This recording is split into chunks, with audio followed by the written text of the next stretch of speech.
大家好，欢迎来到瑞腾电脑评测。今天要开箱的是华硕天选3 R7 6800H RTX 3060版本，首发价8299元。本来 AMD 版本卖这个价格的确有点贵，不过好在屏幕是 2K 165赫兹。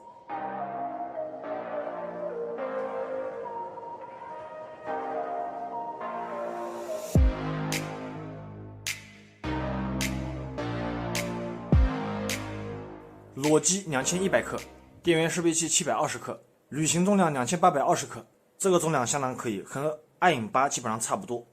电源适配器240瓦群光电能生产，然后线长约为2.8米，两段式设计。为了赶时间，这台机器我是提前激活的，背景是一个天选机的壁纸，这里还有一个活的天选机，看着应该是作用不大。奥创智控中心功能较为强大，3种显卡切换模式。独显直连混合模式、极显模式 ，F5 和 F-in 可以切换性能模式，也是有3种，静音性能增强，就连屏幕都有8种模式切换，这是值得其他厂家学习的地方。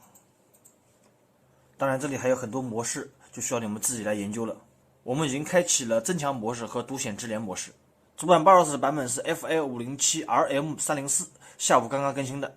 处理器是 R7 6800H，AMD Zen 3加架构，6纳米的工艺，8核16线程，基础频率 3.2G， 最高睿频 4.7G， 2级缓存4兆，3级缓存16兆。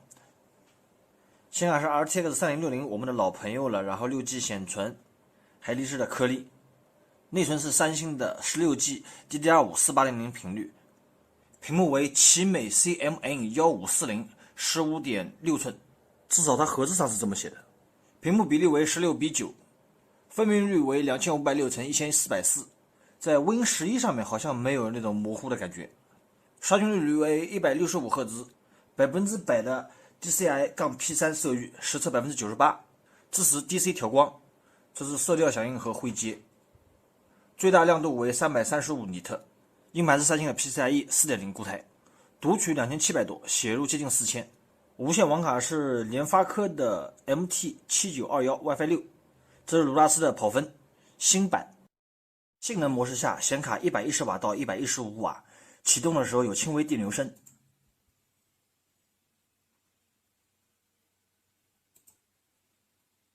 增强模式下，显卡130瓦，最高140瓦。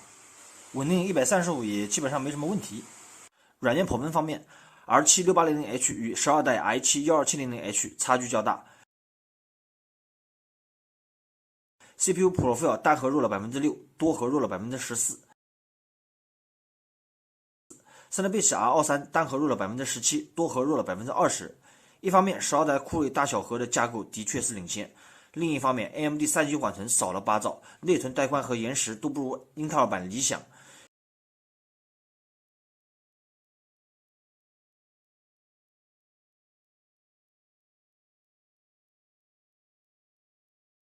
显卡方面，比自家的上一代天选2 95瓦的3060提升不小，约为 10%， 当然这只是理论的跑分。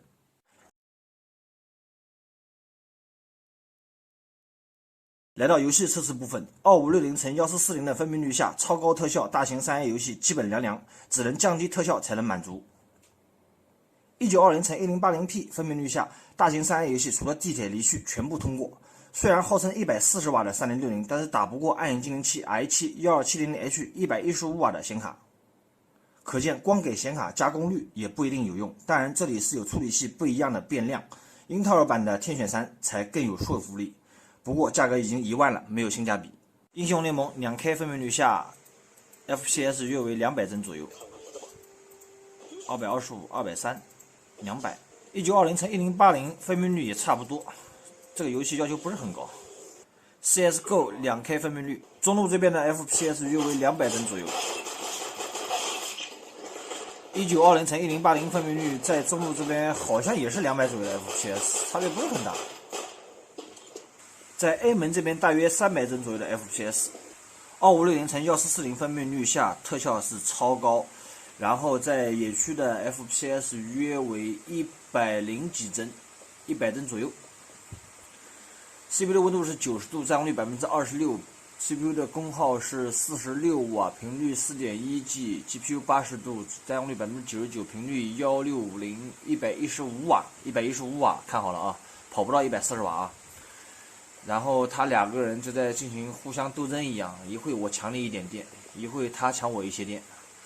显存占用率82%，内存占用率64%，现在到了135瓦 ，CPU 掉到了20几瓦，你看到没有？这就很尴尬。我想跑满，我就得从处理器偷电，处理器和显卡在不停的进行你争我夺，但是绝对不卡顿。还是这个分辨率设置为3超高的特效，在野区的 FPS 从180到190、180左右波动，最低也能掉到187、82左右，它不是很稳定，帧数忽高忽低这种感觉。1920×1080全部超高的特效，野区跑的 FPS 在140、150左右，有时候也能掉到90几。现在在了190、130、140，差不多就在130、140。AMD 版本它的 FPS 波动值比较大，忽高忽低的。在这个分辨率下切换成3极致特效，在游戏里就会好很多，能达到200左右，190、180、200、170，比英特尔版本的还是要少那么一丁点。现在又掉到了150左右，140左右，160。所以它永劫无间设置的是2560×140分辨率，然后全屏 FPS 无限制。这里是 GLSS 超级性能，特效是极高。在游戏里野区的 FPS 约为118左右，比正常的360应该是低了大概有40帧左右吧，120，还是比较流畅的。改为1920×1080分辨率，然后进游戏以后，你会发现这个屏幕变得非常的模糊。可能其他游戏刚才我没注意，但是这个游戏是比较明显，屏幕已经糊的不成样子了。FPS 比刚才略有提升，能到135到150左右。如果你一定要买2K 屏的话，建议你考虑一下这个问题。赛博朋克2077光线追踪超级特效，分辨率为2560×1440，塔顶静止不动的 FPS 约为52帧，更改为1920×1080约为67帧。2K 分辨率下，游戏里的 FPS 在52帧左右，也能跑到57、50。切换成1920×1080，大约在68、70左右。单烤 CPU 已经进行了30分钟，现在处理器的温度是94度，温度比较高。处理器的功耗是80瓦，频率是 4.24G。现在我们加入双烤，单双烤一共进行了1小时14分钟。现在室内的温度是24.2度 ，CPU 的温度是86度，功耗是36瓦。然后 CPU 的频率是 3.52G， 现在又变成了45瓦，它有一个波动过程啊。显卡频率是1905，温度是80度，然后功耗是112瓦、114瓦，在不停的波动。固态硬盘的芯片和主控的温度是47和63，温度稍微有点高。机身位的噪音是60.4分贝，人声的微噪音是53.4分贝。屏下的温度比较高，50.2度，然后键盘的温度还可以，38.2度。边缘适配器的功耗在211瓦左右浮动，然后适配器的温度是50.2度。整个键盘的区域还好，并不这么烫手，然后只是中上部分这边会有点热，屏下就不要说了，热的离谱。背面喷漆工艺的塑料感有点重，并且螺丝超多，右下角这颗螺丝是不能卸的。与上一代贴选2相比，因为显卡功耗的增加，对应也增加了1根热管，变成了5根热管，共有4个出风口。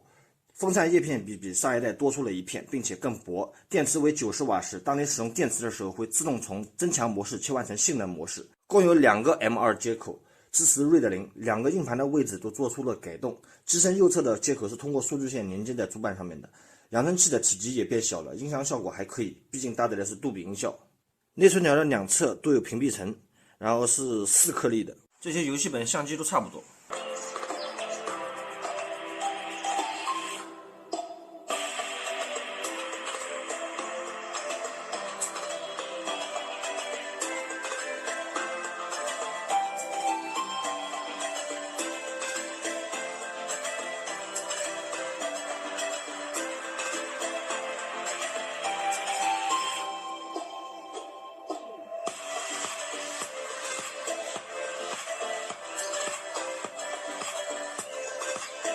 笔记本在不插电源的情况下，暗影精灵8英特尔 i7-12700H 处理器单核性能依旧是领先天选3 R7-6800H 6%左右，但是多核性能下降明显。